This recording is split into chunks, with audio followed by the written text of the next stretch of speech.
das direção.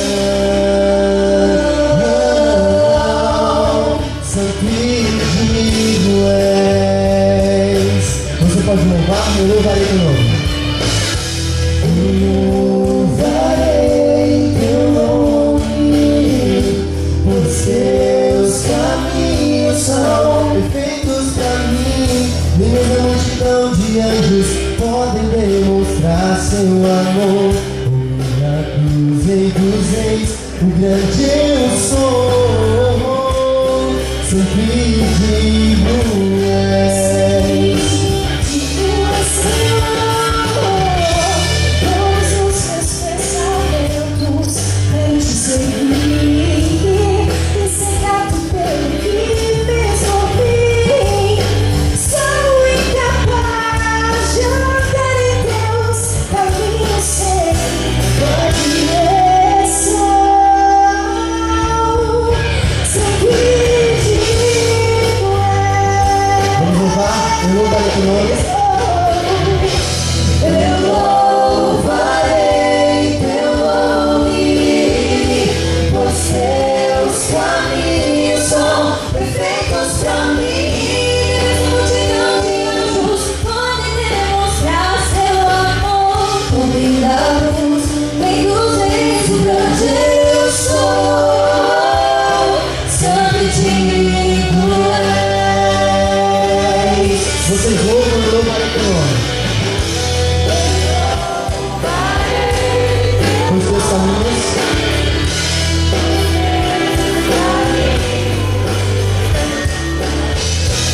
Essa multidão de anjos pode demonstrar seu amor. Homem da cruz, Rei dos Reis, o grande eu sou. Santo e digno és. Sou incapaz de andar em teus caminhos sem tua direção. Santo e digno és.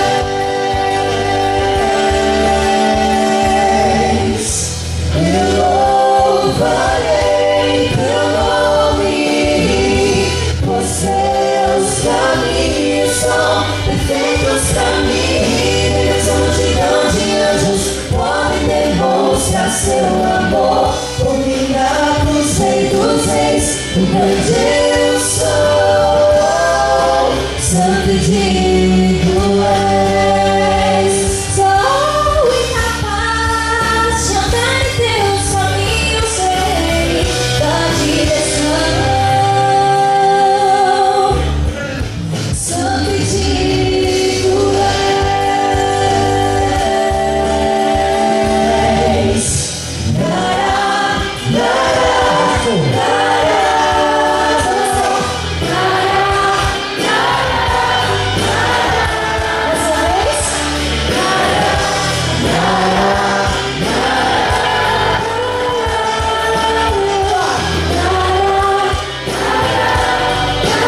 veio salvar o mais humilde pecador.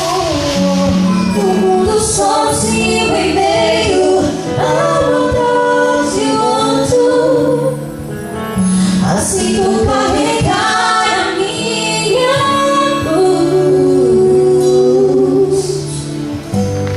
Tanteou as nossas dores,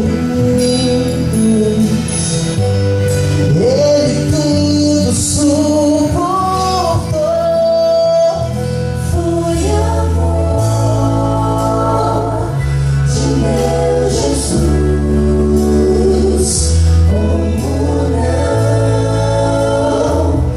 vou aceitar e entregar meu coração, que é tão duro e imperfeito, E pronto está te aceitar por amor,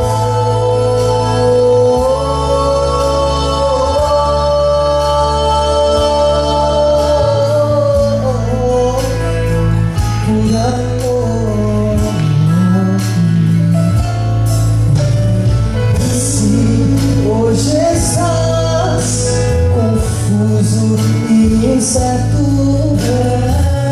Deus estará bem perto e pronto a te ajudar. Jesus bate a porta No teu coração e quer oferecer-te a salvação. Sacrifício se fez, a morte em vida se tornou.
ao Ministério Faces pelo louvor. Bom dia para vocês. Bom dia. Todo mundo bem? Todo mundo feliz? E é claro que o sol brilhando faz toda a diferença, não é? A gente aguarda o dia em que o sol vai brilhar no horizonte de uma vez por todas. Amém. O céu nunca mais vai ficar escuro. Não é? Duas coisas para a gente ir para a Bíblia. A primeira delas, eu tenho alegria quando volto a uma igreja que eu já estive antes. É muito bom. Até então, no meu ministério, eu não tive ainda o privilégio de trabalhar em um distrito.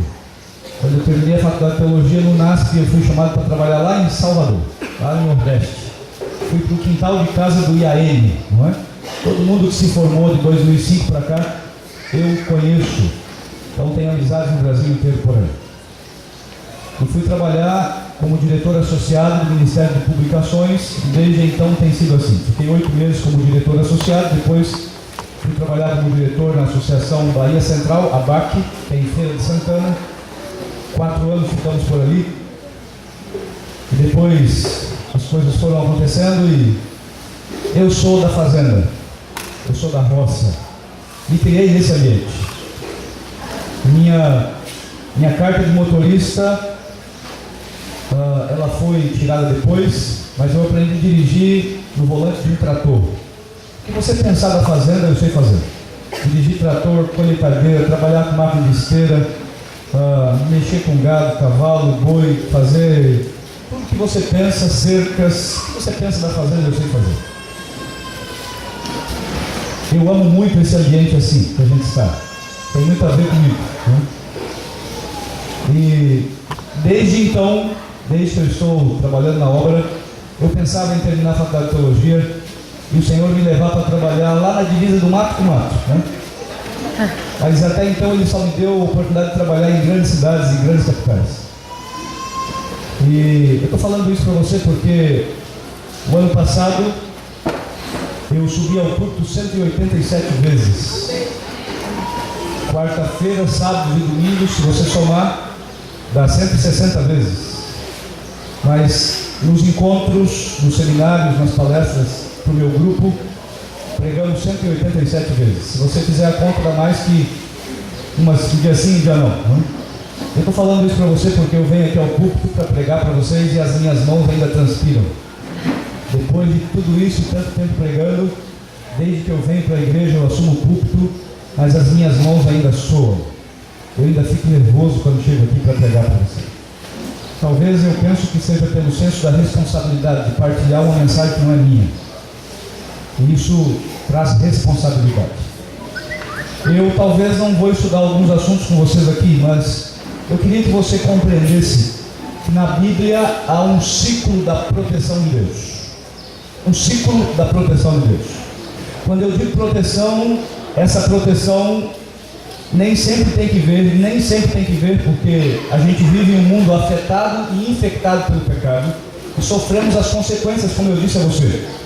Um cristão pode capotar o seu carro, um cristão que nunca comeu carne pode morrer de câncer, e por aí vai, porque a gente está no mundo infectado pelo pecado, e a chuva cai sobre os bons e os ruins, mas as coisas ruins também acontecem com os bons, até que o Senhor vai intervir. Mas há um ciclo de proteção no que diz respeito ao mais importante, porque sobre tudo que se deve guardar, nós devemos guardar a nossa alma. Devemos guardar, quando a Bíblia diz alma, não está falando daquela coisa lá dos bastidores, igual o Gasparzinho, não é? Está falando do seu corpo, está falando da sua vida, está falando de, sobretudo, que você deve guardar a sua fé, porque daí tem que ver com vida eterna, não é? Porque a vida aqui é pouco tempo. E Jesus disse: aquele que vive apenas olhando para esse mundo está vivendo muito infeliz. O Sr. White diz que quem vive apenas na perspectiva dessa vida é o mais infeliz de todos os homens, mesmo tendo um sorriso nos lábios. Agora, no que diz respeito à vida que está escondida em Deus, a vida que está escondida em Deus, há um ciclo de proteção na Bíblia. Nós já falamos para vocês do primeiro nível desse ciclo, que é um Deus que vai à sua frente. Aparece muitas vezes, diversas maneiras na Bíblia, dizendo que você nunca está sozinho e que na jornada rumo ao céu, Deus vai à tua frente para derrubar os obstáculos. Já estudamos isso. Isso está em vários textos da Bíblia. Nós estudamos com vocês um deles, que é Isaías 45, versos 2 e 3. Bom, Deus vai à sua frente. Então você tem um Deus que, em toda a extensão do que você vê, nada dos obstáculos passa despercebido ao seu olhar. Mas você vai lá no livro de Êxodo, capítulo 14, verso 19, não é o texto que a gente vai estudar, não precisa pegar a Bíblia agora para abrir, eu vou só mencionar, depois você lê. Êxodo 14, verso 19, conta a história do povo que saiu do Egito. O Egito, você sabe, na Bíblia tem todo um simbolismo que aprisiona, que escraviza o povo de Deus, que não tem nada de adoração ao Deus verdadeiro. Egito tem um simbolismo na Bíblia.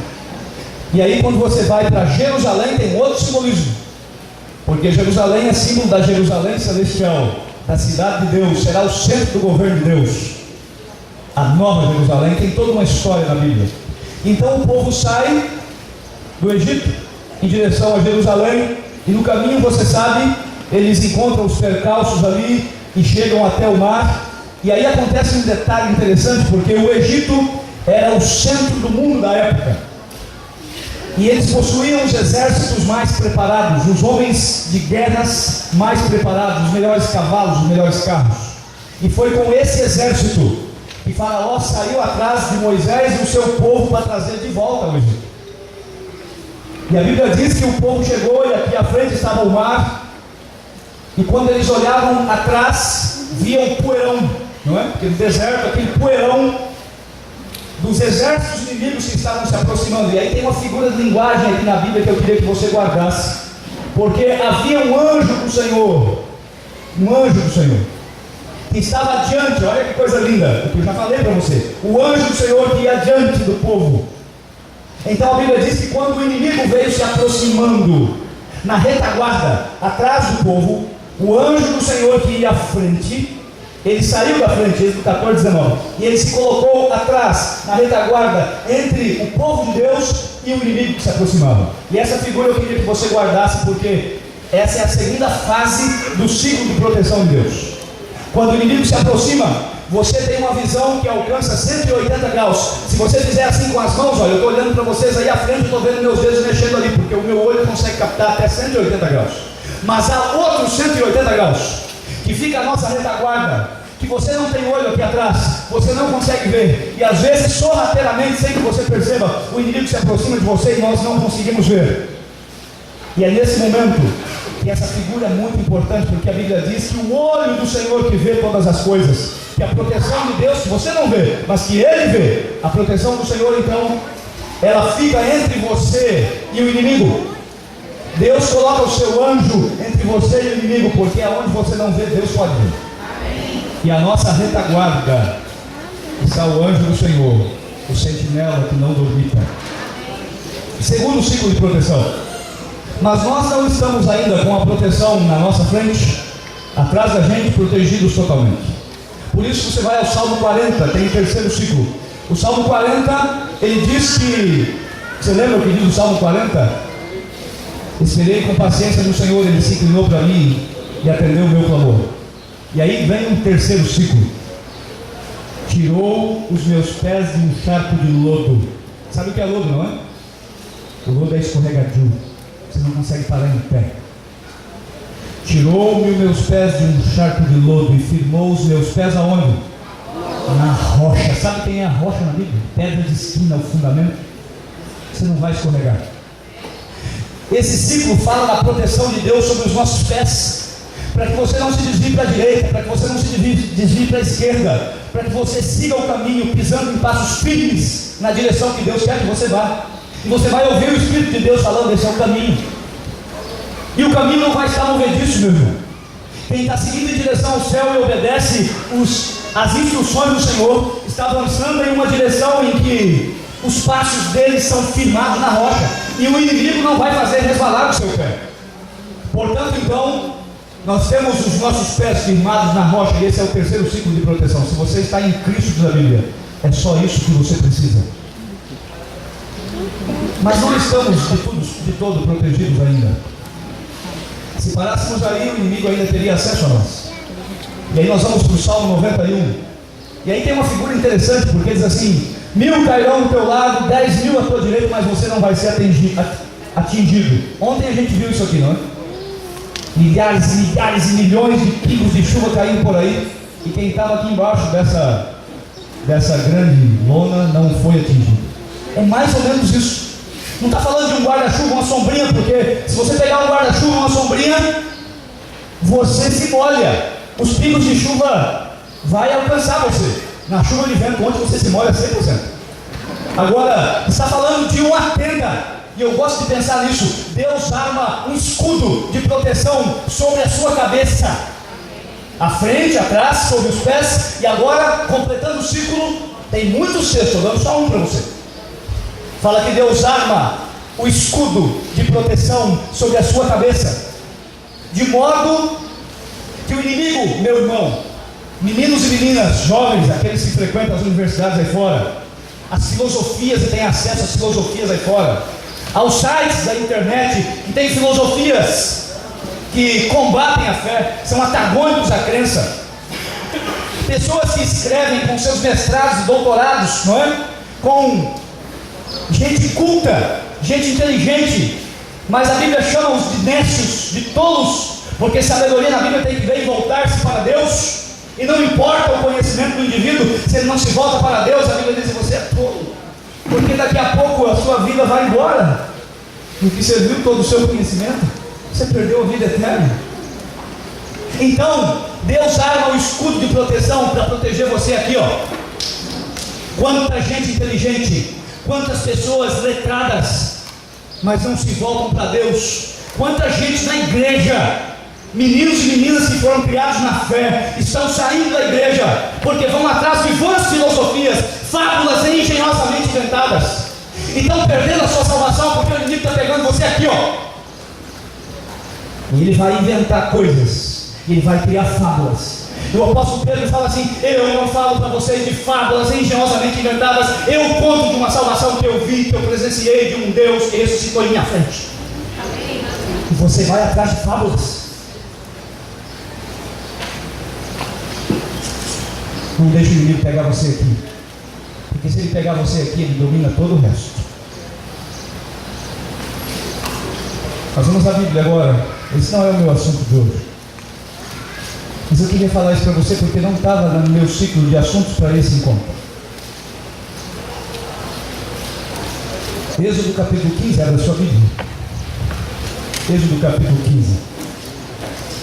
Eu vou falar para você sobre uma profecia de uma única palavra.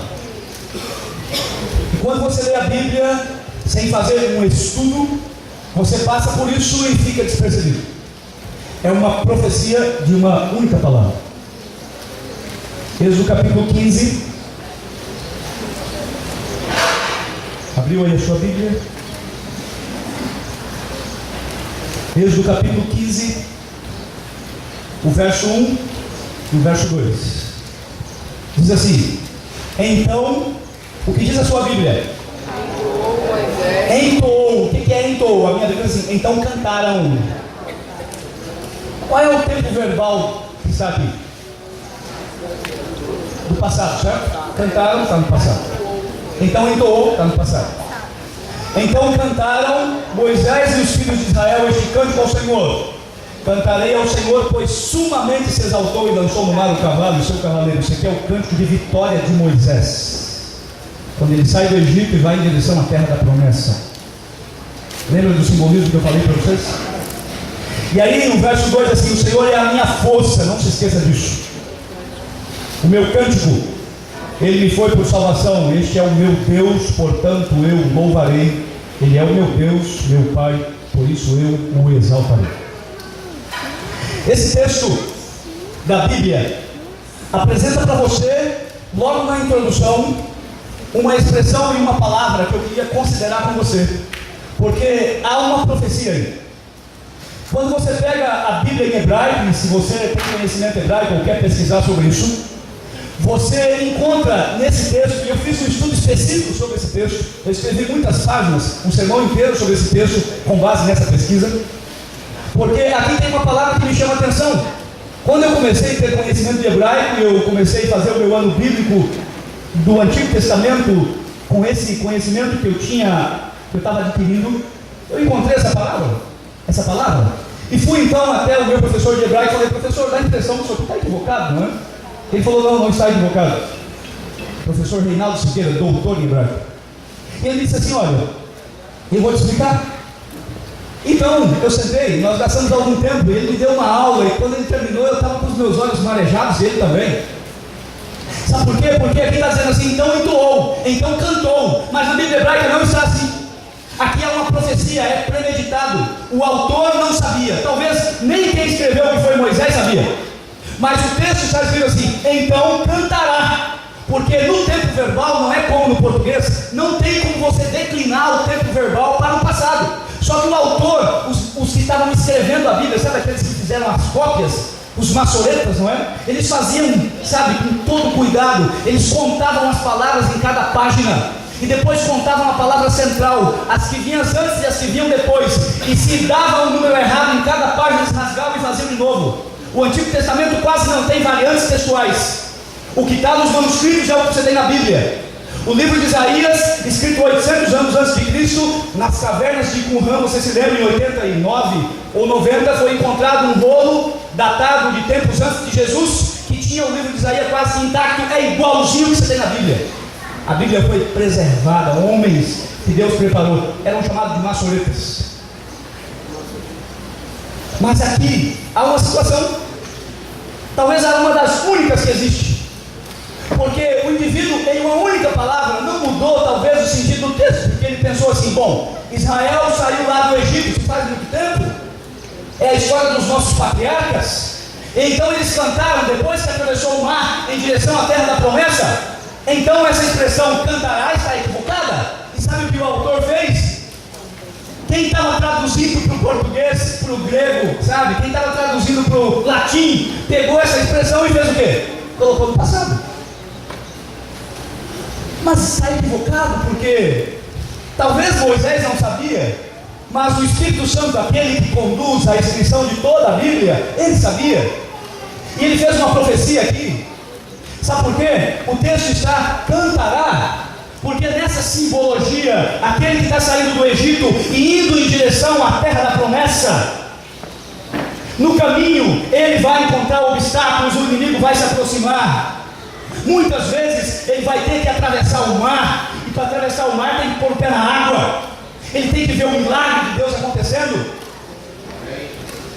Então, acredite você, enquanto você estiver saindo do Egito, e aqui não é a nossa casa, não é a nossa pátria, não vos conformeis com este século, diz o apóstolo Paulo.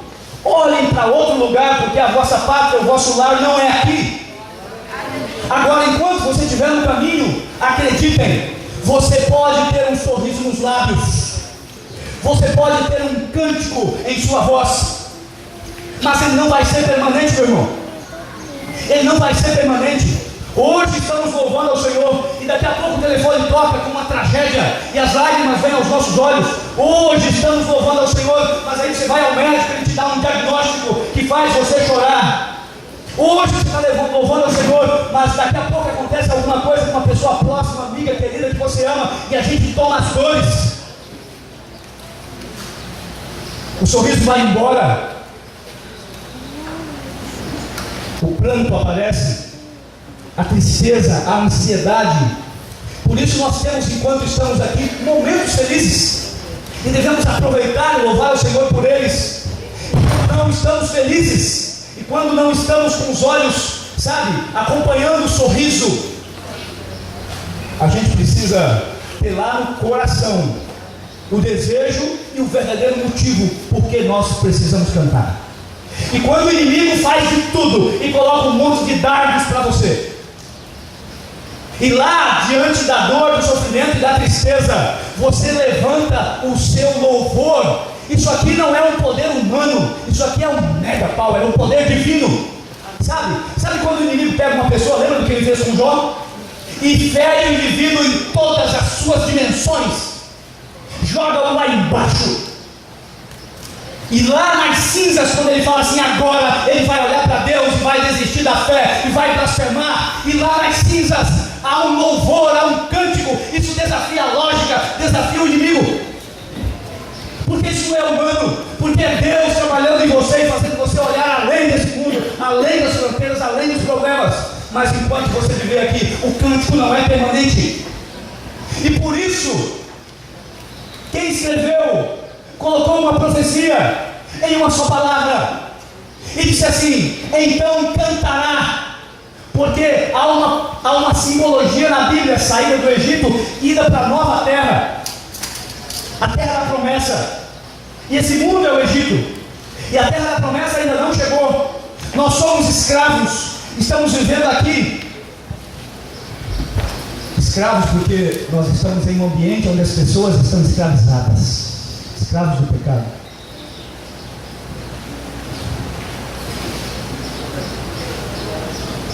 Então cantará. É uma premissa profética em uma única palavra. Está falando do dia em que nós teremos um cântico no coração de maneira permanente. Amém. Que nós vamos cruzar não o mar vermelho, mas nós vamos cruzar o mar que nos dá acesso ao novo céu e à nova terra. E lá nós teremos um cântico no coração. Lá não haverá mais pranto nem tristeza. Lá a alegria e o louvor será permanente. E você vai cantar. E há esperança para mim, não é? Você vai cantar. Até quem não tem voz vai cantar. Amém.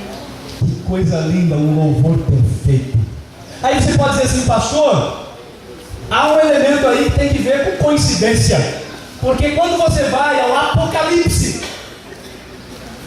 quando você vai ao capítulo 15 de Êxodo, capítulo 15 de Apocalipse, alguns falam assim, pastor, isso é coincidência. Que coincidência, amigo? Isso é o único escritor, é premeditado. Apocalipse capítulo 15 fala de um povo que vai sair dessa terra e vai entrar na terra da promessa. Fala de um povo que vai ter um cântico permanente no coração. Mas agora, esse povo, eles cantam um louvor de vitória sobre o inimigo, vitória definitiva. E sabe qual é o cântico que eles cantam em Apocalipse capítulo 15? Abre a sua Bíblia aí e veja o que está escrito lá em Apocalipse capítulo 15. Olha o título, porque eles cantam um cântico. E qual é o cântico? O cântico de Moisés. É aquele cântico, o Senhor sumamente se exaltou e jogou o inimigo de uma vez por todas. É o mesmo cântico. E agora o louvor será permanente, será eterno. O cântico de Moisés, Apocalipse capítulo 15, Êxodo capítulo 15. E você encontra o mesmo cântico de um povo que agora está entrando às fronteiras da terra da promessa. Que coisa linda, que coisa extraordinária. O louvor será permanente, o louvor será eterno. Apocalipse capítulo 15 fala do canto de Moisés, que vai ser cantado por todos os remidos. Nós estaremos lá. Amém. O louvor não vai mais passar. Eu estava em casa, morava na Bahia, era por volta das 6h20 da tarde. Nessa hora é o pôr do sol, naquela ocasião. Um amigo nosso, Fábio, trabalhava no Banco do Brasil. A Daniela, sua esposa, as duas crianças, a Bruna e o Guilherme, estavam em nossa casa para fazer o pôr do sol. Nós os havíamos convidado. Eu nem sempre estou em casa, mas quando estou eu trago alguém para fazer o pôr do sol em casa. Eu gosto disso, ou então vou à casa de alguém. E aí então cantávamos ali um louvor animado, sabe? Aquele louvor gostoso ali da recepção do sábado. E aí o telefone tocou na cozinha. E eu deixei o pessoal ali e fui atender o telefone. Nós tínhamos uma extensão de telefone na cozinha. E eu peguei o telefone aqui à parede, e quando atendi, do outro lado dali estava minha irmã, mora lá no Mato Grosso, 3.000 quilômetros. E ela estava com a voz embargada de choro. Sabe quando a pessoa está assim com a voz embargada? E ela me falava, olha, a Ivanilde, que é a minha irmã mais velha, ela foi para o hospital, e ela teve um sério problema. Ela tinha o açúcar em uma taxa muito alta, ela não sabia, não tinha nenhum sintoma. E os médicos receberam, naquele primeiro diagnóstico, colocaram choro. E foi um problema, porque ele estava com a glicose alta, né? E ela entrou em coma e algumas questões aconteceram, algumas complicações. Então ela me falava isso e ela dizia assim, ela não está muito bem. Não está muito bem. E aí eu percebendo o choro dela, eu disse assim, olha, deixa eu te falar uma coisa. Eu sou pastor, eu sou pastor da família.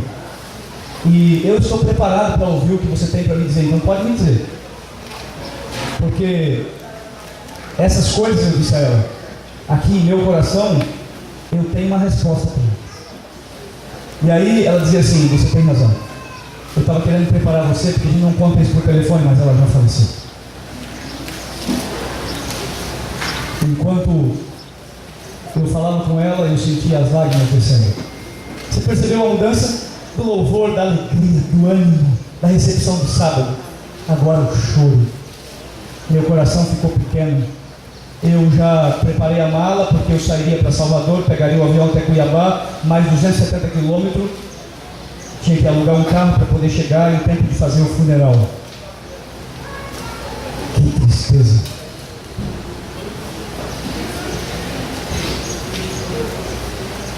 Da alegria para a tristeza em uma questão de segundos. Sabe, acredite, a gente tem muitos motivos para nos alegrar enquanto estivermos aqui. O cristão não deve ser alguém para baixo, sabia?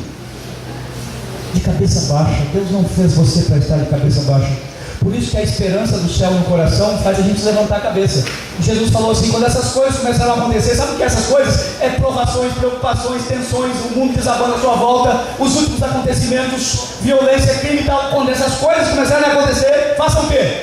Levantem a cabeça. Olha que coisa interessante. Não é para você ficar para baixo, meu irmão. A senhora White, no livro Caminho a Cristo, a partir da página 30, ela começa a falar sobre a vida do cristão. E sabe o que ela diz? Ela diz assim, o cristão, está falando da gente, que anda assim, ó, curvado, de cabeça baixa, olhando para o pé, e ele anda assim mais ou menos como se estivesse com dor na coluna, sabe, com reumatismo, como se estivesse carregando o mundo nas costas. Aquela pessoa que você pergunta para ele como vai, ele responde aonde que dói, não é? Parece que ele está com a síndrome do morcego, olha a vida sempre de cabeça para baixo. Ou então tem aquele que está ligado no fio descascado 24 horas. Você conversa com ele, ele está dando choque para você toda hora. Tem gente assim ou não tem? Tem. E ela diz assim, o cristão não deve viver assim. Para quê? Ela diz, para que ele vivendo em um ambiente cercado por uma nuvem de testemunha, igual diz Hebreus capítulo 12. A gente está sendo observado por um mundo de pessoas. Então, ele não dê as pessoas que estão olhando para ele uma falsa impressão de que Deus é pai, mas não cuida dos seus filhos. Imagina a cena, Rodrigo. Imagina que o Rodrigo mora do lado da minha casa, só por agora, tá bom? É só uma ilustração, o Rodrigo não é adventista, é só por agora. E digamos que eu sou um adventista, e eu me mudei para perto da casa dele, tem uma casa que está para alugar na vizinhança ali, 2, 3 casas em volta, eu me mudei. Ele vê o meu caminhão de mudança chegando. E então ele percebe uma coisa, porque no primeiro sábado eu coloquei um terno, uma gravata, peguei meus filhos, todo mundo bonitinho, entrei no carro, falei, olá vizinho, e fui para a igreja. E ele percebe. Na quarta-feira eu fiz a mesma coisa. No domingo eu fiz a mesma coisa. E ele então descobre uma coisa que as pessoas descobrem de vocês. Ele diz assim, o meu vizinho é crente. Meu vizinho é crente. E aí então o camarada vai convivendo com você, e ele vai percebendo que você canta, que você ora. E um dia ele está com um problema lá na família, e o Rodrigo lá na família com um problema. Então ele está passando perto da minha casa, como olhando a planta ali, e ele fala assim, olá vizinho, sabe o que significa isso? Ele quer fazer amizade, ele quer se aproximar, porque ele quer dizer assim, você é da igreja, não é? Ora por mim lá na sua igreja, pelo meu filho que está doente, olha, ora lá pela minha esposa. Mas aí quando ele fala assim, olá vizinho, como vai? Eu falo, rapaz, não está bem não, o negócio que estou com uma dor nesse pé, esse aqui também está doendo, olha, meu cotovelo machuquei ontem, minha conta bancária está descoberta, e eu começo a falar um monte de coisa que faz o quê? Aí ele fala assim, peraí, esse cara está precisando de oração. Esse cara está precisando de oração. Então ele se retrai. 3 ou 4 ou 5 meses depois, A situação talvez complica lá, e ele volta dizendo assim: olá vizinho, porque ele quer dizer assim: ora por mim. As pessoas querem pedir isso para você, quando elas veem o seu testemunho. Mas aí, eu olho para você e falo assim: rapaz, não está bem não, olha, ontem meu amigo, e eu começo a contar para ele o dia de ontem, o dia anteontem, e a semana passada, e ele sai de cabeça baixa, porque ele fala assim: amigo, se esse camarada que vai para a igreja sábado, domingo, quarta-feira, está desse jeito, sabe o que ele vai pensar, meus irmãos? Para que eu vou para a igreja então? O meu cristianismo, vivido de cabeça baixa, ao invés de atrair as pessoas, faz o quê? Repele. Eu vou ser crente, olha cá. Então o Senhor vai dizer assim: o cristão, caminho a Cristo, deve andar de cabeça erguida. Ela não fala esboçando um sorriso, porque sorriso às vezes foge da gente, mas ela fala de cabeça erguida em atitude de confiança, porque o sorriso pode estar aqui, ó, a segurança em Deus, mesmo diante da crise. E ela fala assim, de cabeça erguida e avançando para frente e para o alto. Para frente, porque a gente não pode parar, e para o alto, porque ela está segurada na mão de Deus. Amém. Para frente e para o alto, para que diante das pessoas, essa nuvem de testemunha, quando eles olharem para você, eles sintam o desejo de conhecer o seu Deus. Eles perguntem para você em que você crê, qual é a sua igreja. Entenderam, gente? As pessoas vão olhar para você e saber, sem que você fale uma palavra. Na verdade, deixa eu falar uma coisa para vocês. Tem alguém que acertadamente escreveu, não sei de quem é a frase: viva o Evangelho. Viva o Evangelho. Se for preciso, então use as palavras. Porque se você viver o Evangelho, a tua vida vai ser um testemunho poderosíssimo, muito mais do que palavras, muito mais. Porque as palavras, elas caem por terra se você não viver, entenderam? Agora, uma vida com Deus é um testemunho sem palavras, um testemunho vivo, onde você está. Se você está na faculdade, Deus colocou você ali porque você pode ser uma luz. Jovens, menino, menina, que tem o rosto bonito, um sorrisão, sabe? Que as rugas não aparecem, cabelo branco nem tá aí. Que o cara tem um braço saradão. Tem os meninos aqui que eu fiquei olhando, os caras têm um peitoral. Eu falei: rapaz, um dia, hein? Ó, tem umas meninas aqui, ó, cheio de curvas. Meninas, vocês são um testemunho vivo nas mãos de Deus. Já imaginaram um sorriso desse, um testemunho autêntico? O que pode fazer? Você jovem, você menino, você menina, pode ser uma luz mais forte, pode ser uma corrente mais poderosa, é mais que 220, para energizar com Deus a vida das pessoas com quem Deus coloca você em contato. Senão você está sendo negligente, porque há pessoas sedentas conversando com você. A gente olha para você, bem que tem que falar de Deus, né? Ele crê em Deus. Olha, eu estou aqui, meu coração está em pedaços, não é? E você deixa passar a oportunidade. Por isso que a Bíblia diz assim: testemunhar em tempo e fora de tempo. A gente às vezes recebe pessoas e as despede de mãos vazias. Aqui não tem que ver com você doar dinheiro, recurso, roupa, nada disso. Não é trabalho de abra. Aqui tem que ver em você dar o mais importante. Sabe o que é o mais importante? É a esperança em Deus. Meninos e meninas, vocês podem ser uma luz mais forte, porque o jovem, meu amigo, quando ele quer, vocês viram aqui, não é? Faz a coisa acontecer, né? Ontem eu estava olhando aqui, em poucos minutos o pessoal já resolveu a questão da chuva, né? Em poucos minutos as barracas estavam montadas, em poucos minutos eu vi gente correndo na chuva. Teve um pessoal aí que saiu na chuva, não é? Você percebe? Jovens, o sangue na veia não corte a racha, né? O testemunho de poder quando você levanta a cabeça em função do seu Deus. Mas eu vou concluir. E quando eu vou concluir, eu preciso fazer você pensar no escopo dessa mensagem para você nunca esquecer. Lembra da profecia de uma só palavra? Há um cântico, o cântico de Moisés, que é o cântico da vitória. E aquele povo que passou o mar, logo depois viria a ter tristeza, a ter choro, a clamar. Mas quando entrarmos na terra da promessa, Apocalipse capítulo 15, cantarmos esse cântico de Moisés da profecia, nós estaremos cantando um louvor perfeito. E por isso, hoje, enquanto os olhos às vezes estão marejados, o nosso coração já pode cantar esse louvor. Porque o céu é o nosso lar, amigo. A terra da promessa, a fronteira já está muito perto.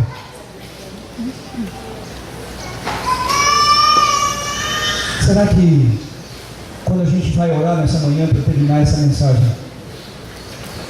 eu posso estar pregando aqui para alguém que está vivendo um momento em que o coração está apertado, não? Eu tenho conversado, eu tenho ido às mesas na hora do almoço, tenho falado com algumas pessoas, eu tenho conhecido vocês. E eu falava sobre as minhas andanças, os muitos sermões, as igrejas diferentes. É muito bom quando você vai a uma igreja que você já esteve, abraça os irmãos, 10 anos depois, já fui à igreja 10 anos. E lá estava na porta o camarada para me abraçar, que estava 10 anos antes. E a gente dá um abraço, vê os irmãos chegando, aquelas pessoas que você já não conhece mais, mas muitos você conhece. E 10 anos se passaram e eles estão na fé. Mas eu digo a vocês uma coisa, na minha concepção, há um gostinho especial, sabe? É muito gostoso. Quando eu vou a um lugar que eu nunca estive, Rio de Janeiro, nunca tinha descido do avião, e eu me encontro com a igreja, ou as igrejas, pessoas, num ambiente como esse, que eu não conhecia vocês. Só conheci o Rodrigo pela voz. E aí, quando a gente chega e vai olhando para as pessoas, e de repente vai chegando os carros, as barracas, os ônibus. E aí nós nos reunimos aqui nesse auditório a primeira vez, e quando a música toca, eu digo, a música eu conheço. Quando a música começa a cantar, você também começa a cantar, porque é a mesma melodia que a gente canta. É os mesmos horizontes de fé que nós temos diante de nós. É a mesma música que nós temos no coração. É a mesma esperança de fé. Isso nos torna uma família. E mesmo sem conhecer ninguém de vocês, eu estou me sentindo em casa. Estou me sentindo abraçado. E eu já vejo você como a minha família. Sabe por quê, irmãos? Porque aqui não é a nossa casa. E nós vamos estar juntos um dia como uma grande família. E conhecer parte dessa nova família, para mim tem sido uma alegria, um privilégio. E às vezes a gente sai daqui, pode ser que eu encontre você por aí e não me conheça. Porque eu falo para muita gente, e eu sou sozinho, você me conhece, mas eu não conheço você. Por favor, diga, pastor, me dê um abraço. Diga assim, pastor, olha aqui, eu estou na fé, eu estou firme. Sabe por quê? Porque meu coração fica feliz quando eu encontro uma pessoa 2, 3 anos, 5 meses. E eu sei de você. E quando sei de você, eu sei da sua alegria. O apóstolo Paulo, ele escreve dizendo que a nossa esperança não é constituída de uma esperança vã. Ele diz assim, a nossa esperança é uma esperança autêntica, autenticada pelo sangue de Jesus. Por favor, meu Deus, se você tem hoje alguma coisa no coração que você queria entregar para o Senhor, eu queria ver você em pé. Porque eu vou convidar aqui a frente a Adriana, ela vai cantar uma música. Sabe do que fala essa música? Essa música fala de temporais, de tempestades. Que a tempestade se ergue, que o temporal vai vir soprar contra você. A gente fica com medo quando o negócio começa, sabe, soprar, trovejar. Eu vi algumas pessoas se escondendo lá ao fundo ontem. Os trovões, os raios. Eu perguntei para uma menina, esqueci o nome dela, pequenininha. Falei, você está com medo? Ela falou assim, não. Eu fiquei surpreso. Eu pensei que a pessoa foi em pânico. Eu estava num avião indo de Manaus para Porto Velho, e eu detesto o avião, só ando porque eu preciso. E o avião começou com turbulência, uma forte turbulência. 3 cadeiras atrás da minha, estava um garotinho com 6, 7 anos, nunca tinha andado de avião, e ele pensou que ia cair, e ele começou agarrado na mãe, desesperado, a gritar, mãe, me socorre, porque o avião vai cair, mãe, eu vou morrer, me socorre. E tinha uma senhora, uma velhinha do meu lado, e eu estava, cada vez que tremia, eu segurava aqui no braço da cadeira. E ela olhou e disse assim, você está com medo? Eu disse, medo não, eu estou em pânico. Sabe aquela criança gritando, as crianças são autênticas, eu disse, queria vontade de gritar, mãe, me socorre, eu estou com medo. Então, quando o temporal sopra, quando as coisas não vão bem, quando há turbulências na vida, creia nessa mensagem da música. Eleve a sua voz ao Senhor. E você se levantando, está dizendo, Deus, eu tenho um cântico no coração, não permita que ele se cale, mesmo diante dos desafios da vida. Porque um dia você vai cantar esse louvor perfeito, diante do sofrimento que não mais vai existir. Ver, Deus te use, e nós vamos estar em oração.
lógica ao inimigo, tem Deus, pode levantar a sua voz no louvor.